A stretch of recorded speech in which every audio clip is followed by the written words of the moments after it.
고린도전서 1장 1절에서 9절에는 예수님에 대한 일정한 호칭이 반복해서 나온다는 특징이 있습니다. 거의 매 구절마다 그 호칭이 나옵니다. 그리스도 예수 1절, 우리의 주 되신 예수 그리스도 2절,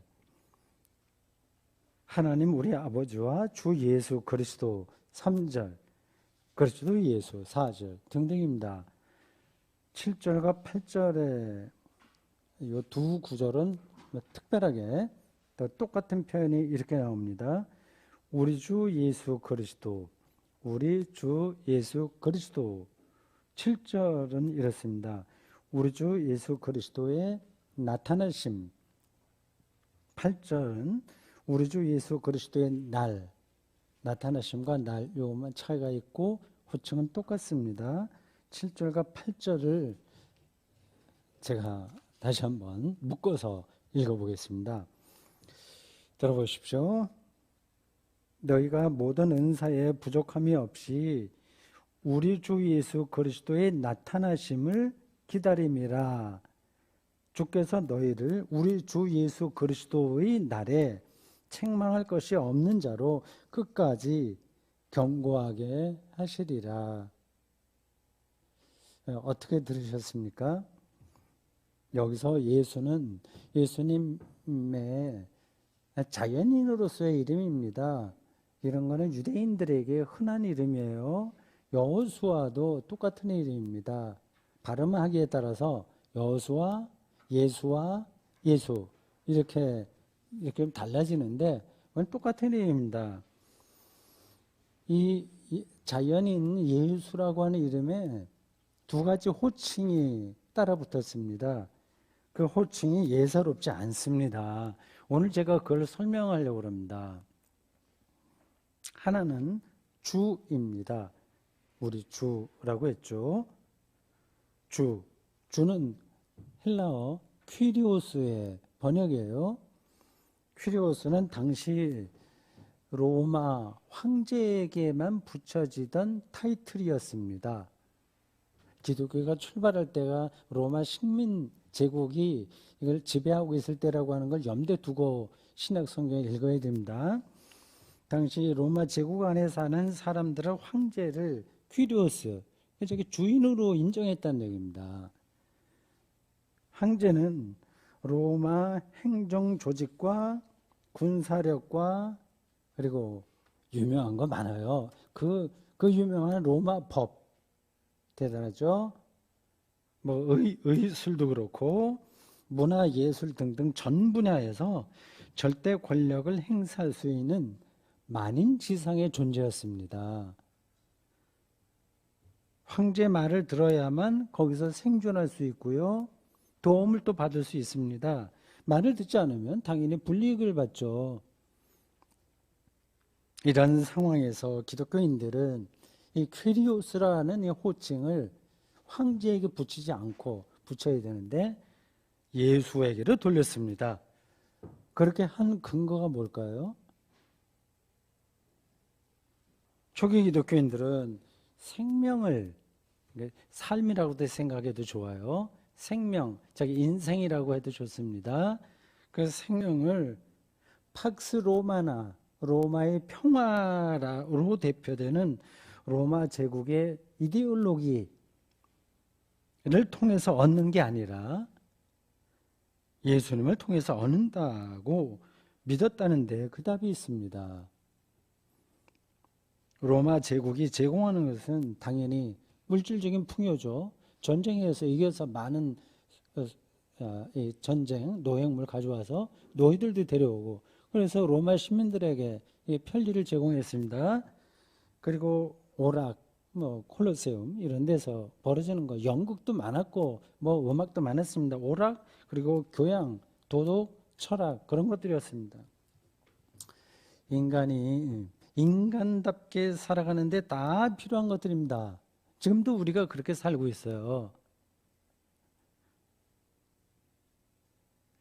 로마 제국이 제공하는 것을 받는 대신 거기에 사는 사람들은 로마 제국의 가치와 질서를 무조건 지켜야만 했습니다. 그걸 절대화해야만 했습니다. 그걸 한마디로 이제 팍스 로마나라고 합니다. 로마의 평화, 그게 절대인행입니다.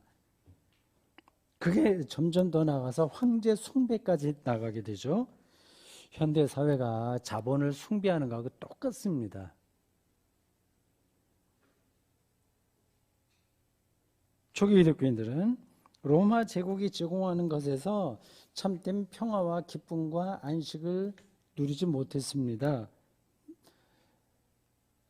다른 사람들도 누리지 못했겠죠. 근데 그거를 뭐 다른 게 없으니까 그러려냐고 그냥 사는 겁니다. 당시 역사학자들은 기독교인들의 이러한 태도를 무시했을 겁니다. 좀 모자라 어딘가. 왜 저렇게 살지? 했을 거예요. 또는 망상에 사로잡힌 사이비 집단으로 몰아갔을 겁니다. 실제로 당시 교양인 로마 시민들에 의해서 기독교인들은 무신론자라는 말을 들었습니다. 자연인 예수라는 이름에 따라오는 또 하나의 호칭은 그리스도예요. 우리는 그를 너무나 당연하다고 생각하는데 이게 쉬운 게 아닌 겁니다. 그리스도는 메시아라는 히브리어의 헬라어 번역이에요. 구세주, 구원자라는 뜻입니다. 유대인들은 언젠가 메시아가 와서 자신들을 구원하고 세상의 평화를 실현할 메시아를 기다리고 살았습니다. 사람이 만든 정치, 경제, 문화는 세상을 조금 더 세련되게 만들 수는 있으나 조금 좋게 개량할 수는 있으나 근본적으로 새롭게 할 수 없다고 확신했기 때문입니다. 더 정확하게 말하면 이 세상의 질서에서는 강한 사람이 약한 사람을 지배하고 강한 나라가 약한 나라를 지배할 뿐입니다. 모두가 다 그런 건 아니나 전체적으로는 그렇게 굴러갑니다. 이거 우리가 다 알고 있는 이야기예요. 지금 우리가 살고 있는 세상도 표면적으로는 좀 편리해졌는데 실제로는 별로 행복하지 않죠. 이런 데서 당시 기독교인들이 로마 체제로 만족하지 못하고 그리스도 예수에게 그리스도라고 하는 이름으로 따랐다는 사실을 확인할 수 있습니다. 초기 기독교인들은 예수야말로 구약 성경이 약속한 메시아, 즉 그리스도라고 믿었어요. 이게 기독교의 출발점입니다. 뻔한 얘기 같이 들리긴 할 겁니다. 이 초기 기독교인들의 주장에 어떤 근거가 있을까요? 여러분, 기독교가 근거 없이 시작한 거 하나도 없습니다. 무조건 믿는 게 아니라 근거가 있기 때문에 믿은 거예요. 초기 기독교인들의 주장에 어떤 근거가 있을까요? 우리가 그냥 성경을 통해서 그리고 그냥 상식적으로 알고 있는 대답은 있습니다. 예수라고 하는 분이 초자연적인 기적을 많이 행했지. 그러니까 신이지. 그러니까 그리스도지. 뭐 그런 거죠.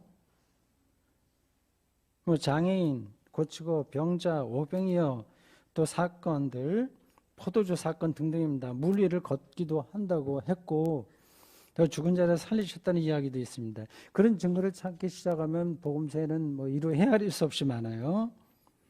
근데 그러한 증거가 실제로 말하려고 하는 핵심은 그 자체가 아니라 예수님을 통해서 하나님을 이전과는 전혀 다르게 경험하게 되었다는 사실입니다. 하나님을 다르게 경험한 거예요. 생명을 다르게 경험했다는 뜻입니다.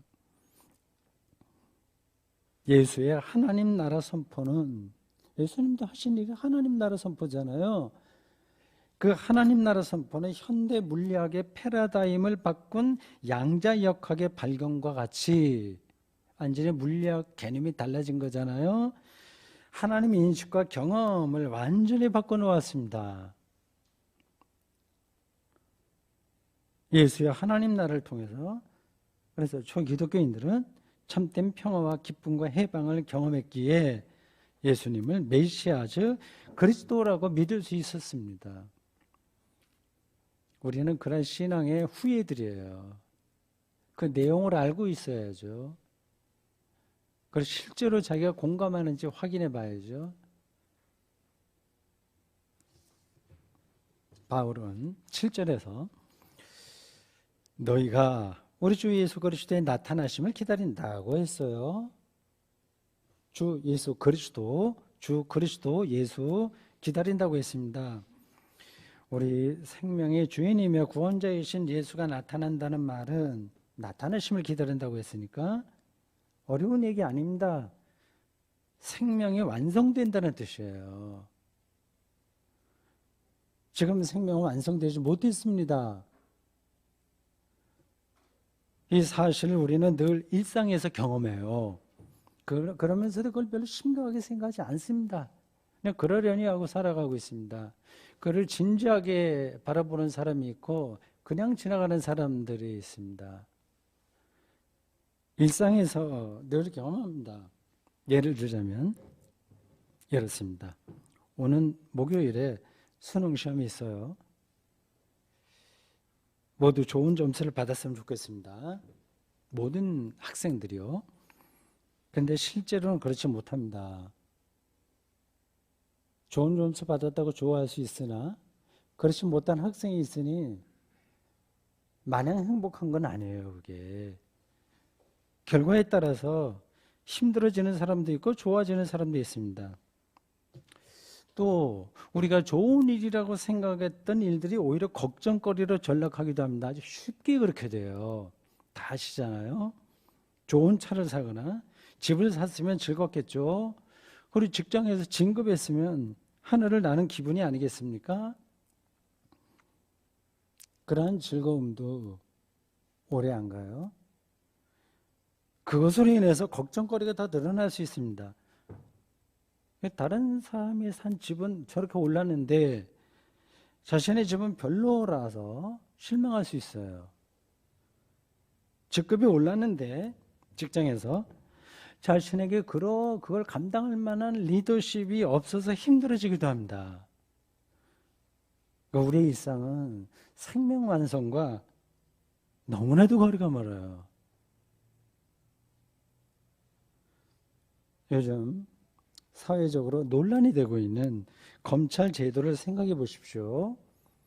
국회의원 제도나 대통령 제도도 마찬가지인데 일단 대표적으로 검찰 제도를 생각해 보십시오. 그 제도가 생명 완성에 도움이 되는지 아닌지를 말입니다. 이 생명 완성이라고 하는 말이 관념적으로 들린다면 정의라고 생각이 됩니다. 정의. 검사는 합법적으로 칼을 손에 든 사람이에요. 칼로 세상에 정의를 세우는 사람들입니다. 경찰도 마찬가지긴 한데 세상의 질서를 위해서 꼭 필요한 사람들입니다. 그런데 사람은 너나 할 것 없이 칼을 자주 쓰다 보면 정의는 뒷전으로 물러가고 칼맛에 길들기가 쉽습니다. 그게 사람입니다.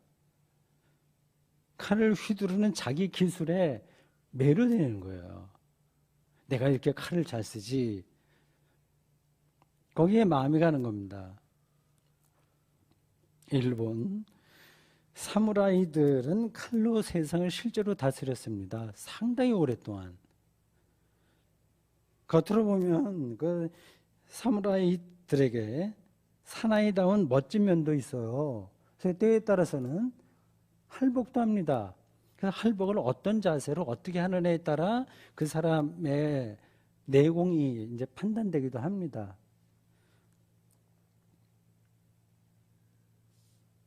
그 누구를 막론하고 사람은 옳고 그름을 완벽하게 판단할 능력이 없다는 게 아주 근본 문제입니다. 그 한계를 알고 누구나 정말 조심스럽게 칼을 사용해야 됩니다.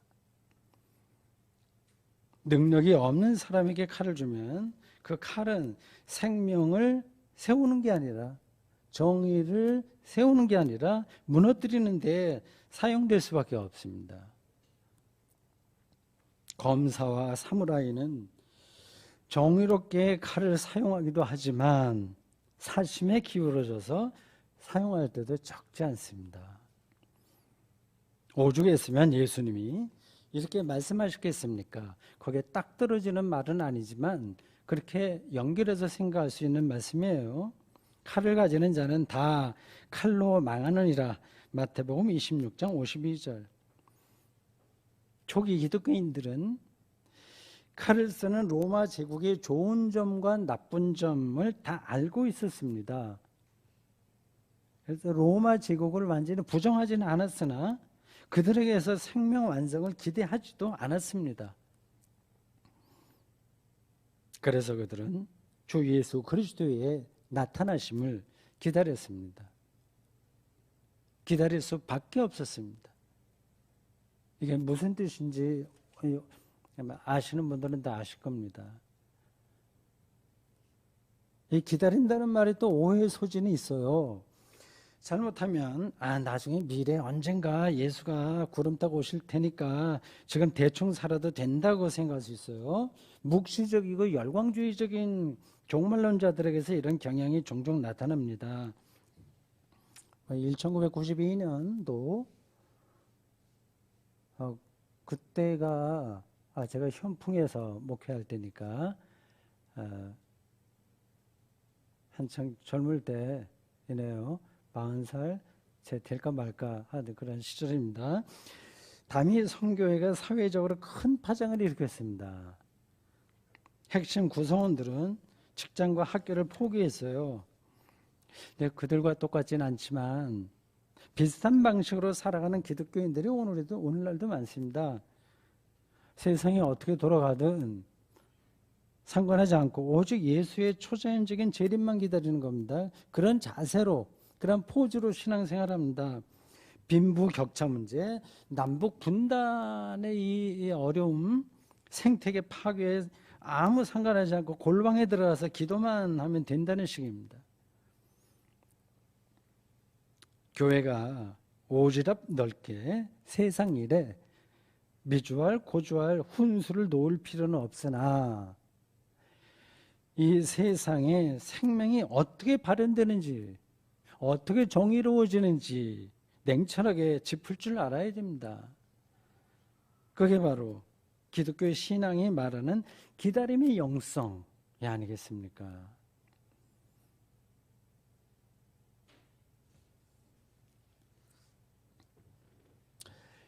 이 세상이 어떻게 변하면 개인과 사회의 생명이 완성되는 방향으로, 즉 예수가 재림했다고 말해도 될 만한 세상으로 조금이라도 가까이 나가는 것일까요? 그걸 눈여겨봐야 되지 않겠습니까? 어떻게 되는 걸, 어떻게 변해야 되겠습니까? 저는 두 가지 차원이 여기서 필요하다고 생각합니다. 이것도 여러분들이 다 아는 이야기인데 그냥 제가 정리해서 말씀드리는 거예요. 하나는 제도적인 차원입니다. 조직 제도의 질서의 문제입니다. 제도적으로 개인과 사회를 끊임없이 개혁해 나가야 됩니다. 교육 문제, 의료, 연봉, 군대, 가족, 페미니즘 문제도 포함되겠고 국가, 정치 제도는 끊임없이 개혁되어야 됩니다. 교회 제도 역시 개혁되어야 되겠죠. 이게 여기서 무조건 바꾼다는 뜻이 아니라 생명이 더 풍요로워지는 방향으로 바꾼다는 뜻입니다. 우리는 아직 완벽한 답을 모릅니다. 아니, 우리 힘으로는 그 완성이 불가능합니다. 주 예수 그리스도의 재림으로 표상되는 절대 생명이 우리를 어떻게 찾아오는지 예의 주시하면서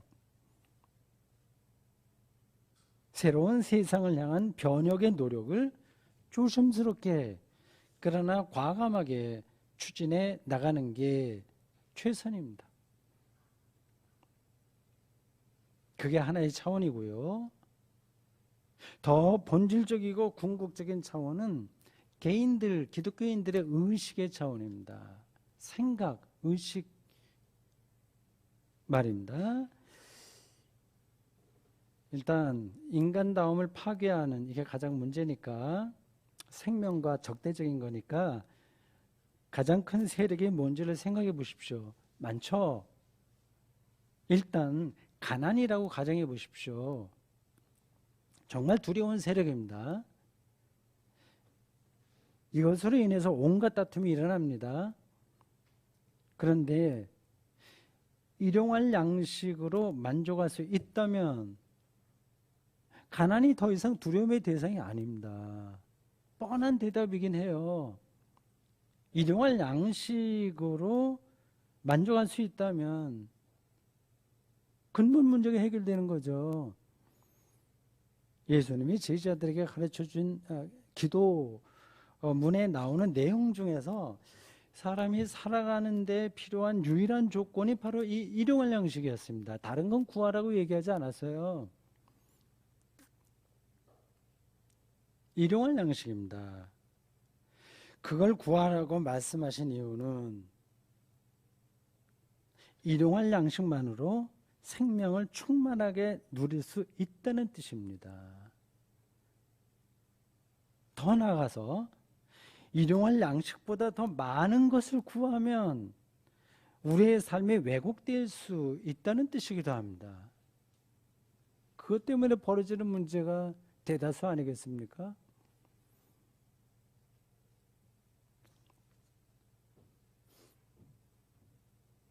요즘 코로나19 사태가 우리를 어쩔 수 없이 이러한 쪽으로 끌어가는 것 같아요.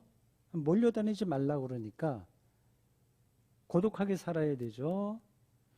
그리고 일용할 양식만으로 영적으로 풍요롭게 살라고 우리를 끌어가는 것 같습니다. 이런 점에서 코로나19는 예수 그리스도의 나타나심에 대한 징조는 아닐까요? 또 그런 준비를 하라는 특별한 신호는 아닐까요?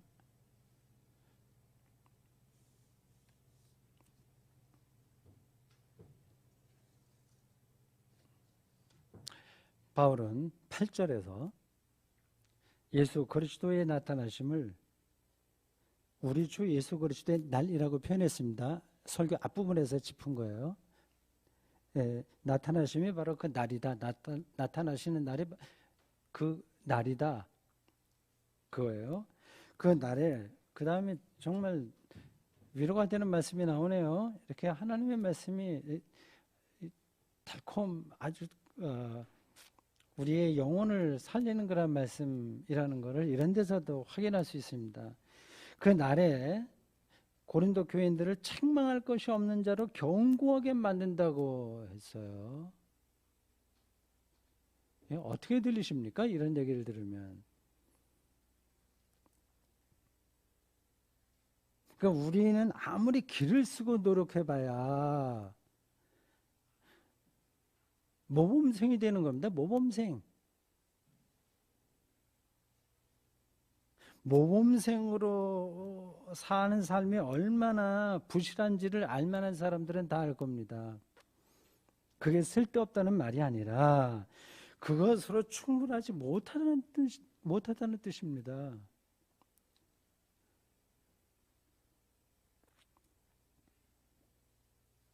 그런데 오늘 본문은 주 예수 그리스도의 날에 하나님이 우리를 부실한 것이 없도록 끝까지 견고하게 지켜주신다고 했어요. 우리를 의롭다고 인정하신다는 뜻입니다. 하나님으로부터 의롭다는 인정을 경험하셨겠죠. 더 이상 다른 사람에게 인정받지 않아도 될 정도의 안식과 영적인 만족입니다. 예를 들어서 뭐 친구들이 떠나면 이거 어떻게 하나 그런 걱정을 하잖아요. 많이 친구들이 떠나고 자식들이 떠나고 또 혼자 외롭게 살면 이거 끔찍한 인생이 펼쳐질 것으로 생각하겠지만 오히려 더 풍요로운 인생이 펼쳐질 일을 하나님이 행하신다는 겁니다. 내가 노력해서 얻는 게 아니라 하나님이 행하신다는 거예요. 그러니까 어떤 상황에서도 인생이 충분히 만족스럽도록 하나님이 우리를 책임지신다는 겁니다. 그 순간이 기다려지지 않습니까?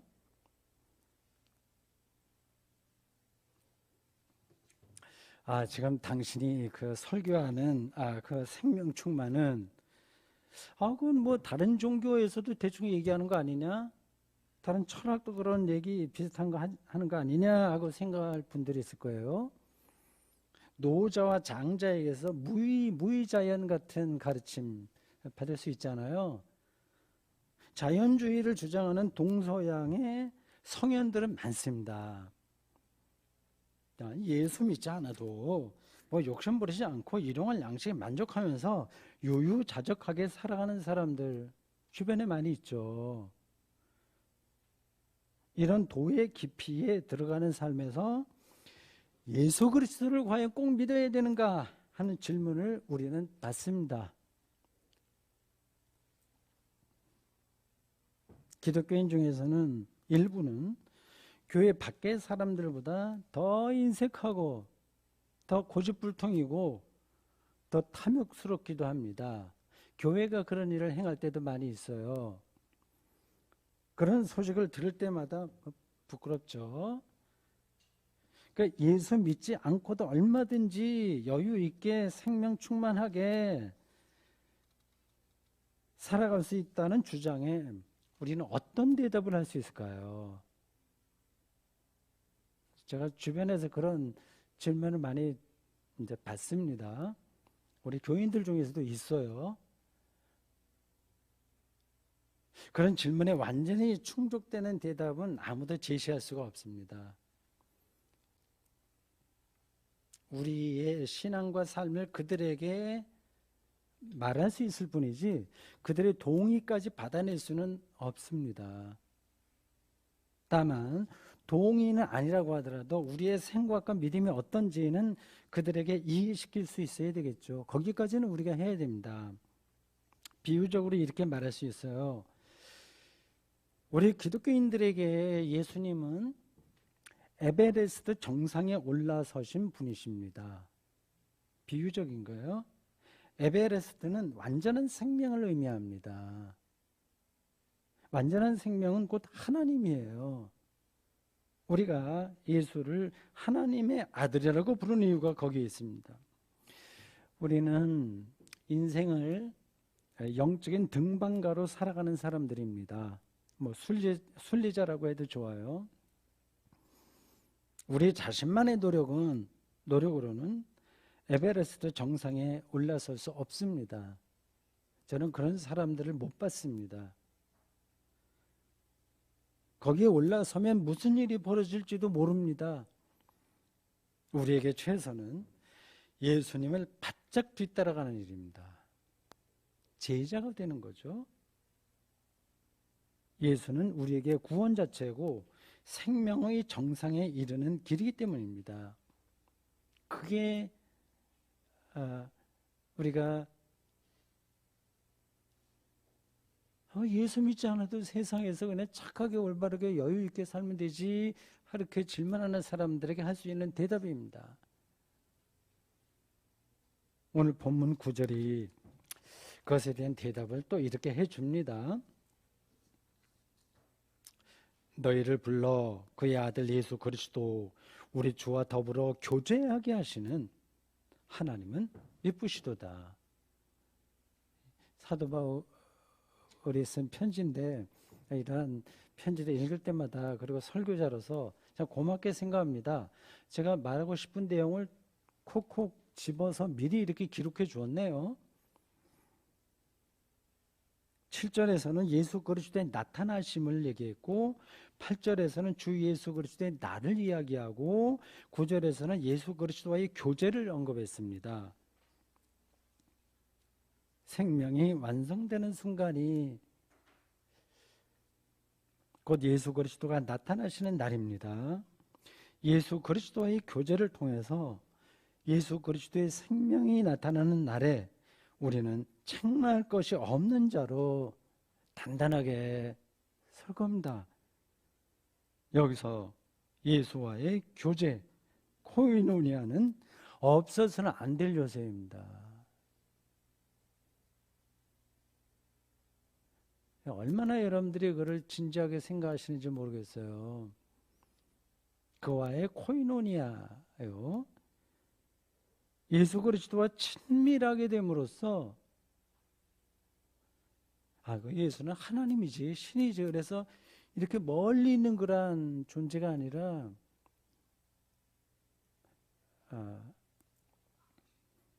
내가 뒤에 옷 뒷자락이라고 할까요? 그걸 딱 붙들어야 될 그런 대상으로 느끼는 교제 말입니다. 그러니까 예수의 제자가 됨으로써 생명 충만한 순간을 우리는 온전하게 맞이할 겁니다. 이런 점에서 예수 그리스도와의 코이노니아에는 이미 생명 완성이 이미 일어났다고 말해야 됩니다. 거기에 약속되어 있는 거예요. 예수 그리스도와 하나를 이룬 사람은 이미 구원받은 겁니다. 죄와 죽음에서의 해방이 바로 그것을 가리킵니다. 이해가 가시죠? 에베레스트 정상에 오른 이와 함께하는 사람은 실제로 정상에 오르지 못했어도 올라간 이와 마찬가지의 기쁨을 압니다. 문제는 예수 그리스도와의 코이노니아가 우리에게 없거나 충분하지 못하다는 사실입니다. 여러분은 예수 그리스도를 아십니까?